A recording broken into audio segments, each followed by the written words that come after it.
Hola everyone, welcome to Food.Cultura.Travel. I hope you are having an amazing day. I made this video today thinking about those of you who might at some point be planning a trip. Maybe you've already planned a trip in the past and you kind of, were in a place where you're like, you know what, I want to go somewhere, I want to travel somewhere, but I don't really know where I should go. And that's kind of what happened to me, where one of my close relatives was like, yo, I'm trying to go somewhere and I know you traveled, like, do you have any recommendations? So at first, I thought like I could just say, these are all the places I've been to, pick one. And that necessarily didn't feel right, because I realized just because I liked a place doesn't mean you're gonna like it, right? Just because I enjoyed going somewhere or felt connected going somewhere, maybe that's just not what you're going to experience. So I can share, kind of like my experiences in those places, and if they resonate, you might, be interested in going. But I decided to kind of just think, okay, if you're actually planning, because sometimes trips don't necessarily come that way, but if you're planning, like, what are some things you can consider or think about in order to kind of, get some ideas or kind of decide, right? So I narrowed them down to 5. So the first one is really a little deep, but it's at the core of food cultura travel, which is not just about the food, but it's about the stories, about the history that's connected to that food, about the culture, and about the stories that we learn and the history that we learn as we travel, right? And we meet new people. I'm constantly inspired by people's stories, and I just love people. So that is kind of what's at the core. And when I was thinking about this question, the first thing that came to mind is to start with you, like start with you and your family, right? If you're kind of thinking of a next trip and you don't know where to start, that's one place to start. It's not the only, but that's one place to start. Where are your parents from? If you have, like, where are your tias from, your grandparents from? If you have the blessing to be able to know that story and the privilege to be able to kind of get closer to your roots by actually traveling to some of those places, that could be very, very amazing, right? And histories can be complicated, our stories can be complicated, so it is a whole journey. And at some point, I'd love to have a whole nother video about that, and maybe bring other friends and people to have that discussion. But that is a place to start. It's an option, right? If you have that privilege and blessing. And number 2, just think about, like, what kind of trip do you want? Are you talking about like a mini getaway with your girls, a mini getaway with other friends? Are you just trying to like party a weekend? You want to have this opportunity to just relax, like declutter your mind, like whatever it is, try to like visualize like what kind of trip you want and what do you want to do, because those things are going to also help inform you, like, okay, what weather am I looking for, what like place am I looking for, can I even do the things I want to do in certain places? Like, no, it'll depend, right? So kind of visualize what kind of trip you want and what things you want to do, and then kind of do your research and start narrowing down that, like, those ideas. And then number 3 is think about your budget. Like, what is your budget? And not in a way to like limit yourself. I wouldn't want to say like, okay, don't feel like limited by your budget. Just think of it as like, okay, this is what I have and this is the most that I can make with this budget that I have, whether it's what you have at the moment or what you're willing to spend. But don't let it limit you.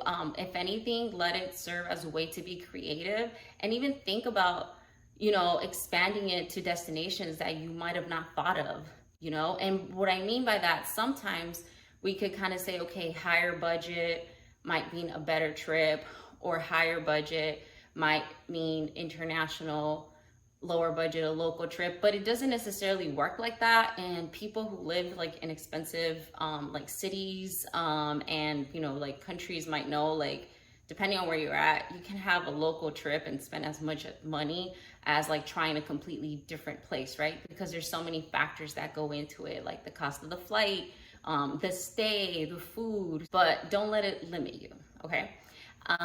Number 4 is consider a travel buddy.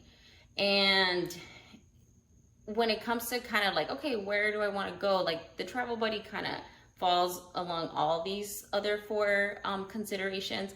But really, like, a travel buddy could also like influence like what type of trip you're gonna have. It could also be part of like the budget, in terms of like you might be able to split, you know, the stay in half. So like, consider if you're trying to take a travel buddy, trying to do a solo trip, family, all those things, of course, are going to influence, you know, what kind of trip you're going to be planning, right? For a lot of different reasons. But the other reason why I wanted to make sure I included the travel buddy was because when it comes to safety, a travel buddy can be like perfect, especially like if you're a woman.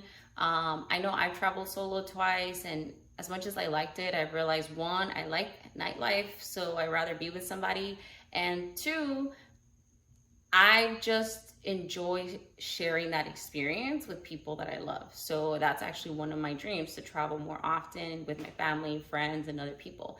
So that is like the fourth thing to kind of think about as you're trying to like, you know, decide. And also it'll allow you to bounce ideas with somebody else, right? As you kind of try to decide and narrow down the place or places that you want to go to next.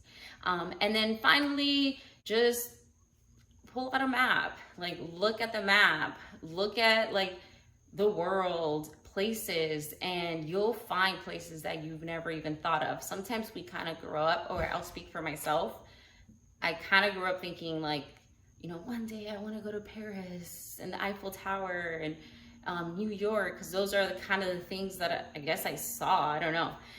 But not to say I never want to go to those places.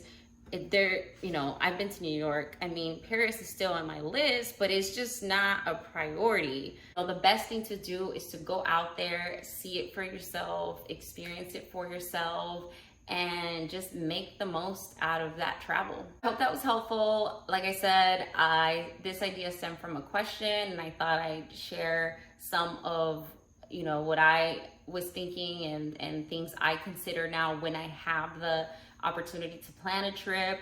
A lot of my travels have kind of stemmed from other opportunities. You know, in my most recent travels, I've definitely been more intentional in terms of thinking of the first consideration I mentioned. But you know, it doesn't always work like that, and that's not always the type of trip you want. So just think about what you want, what are the vibes you want to create, visualize it, and make it happen. So I wanted to make sure I shared the 10 countries outside of the US that I've been to, because like I said, thus far, I would totally recommend them. And as for the states, not so much, not necessarily. I wouldn't say here is the 12, 13 states I've been to, and I would recommend you go to them, unless you're the type of person that, like, some people have that as a goal, right? To travel all 50 states. But for the countries at this point, I would totally recommend them. So the first one is Mexico. And as you know, I grew up going there. That's where my parents were born and some of my siblings. And then I lived in Burkina Faso for 2 years. And while I was there, I was actually able to travel to some surrounding countries and other countries in the continent of Africa. And I wrote them down because I don't want to forget them. So I was able to go to Guinea, Morocco, Ivory Coast, and Ghana. So that was amazing. I will say, growing up, I went to Mexico a lot, but in terms of like traveling to other countries, it wasn't until I left to Burkina Faso for Peace Corps. So I say that in the sense that at that point, it's probably like, in terms of like money in the bank, like I had the least. And it was actually the 2 years where I started my travels and traveled the most. So life is amazing. It works in mysterious ways. And I say that in the sense of, I used to think, oh, I have to have a lot of money or be rich whenever I want to start my travels, but it doesn't necessarily work like that.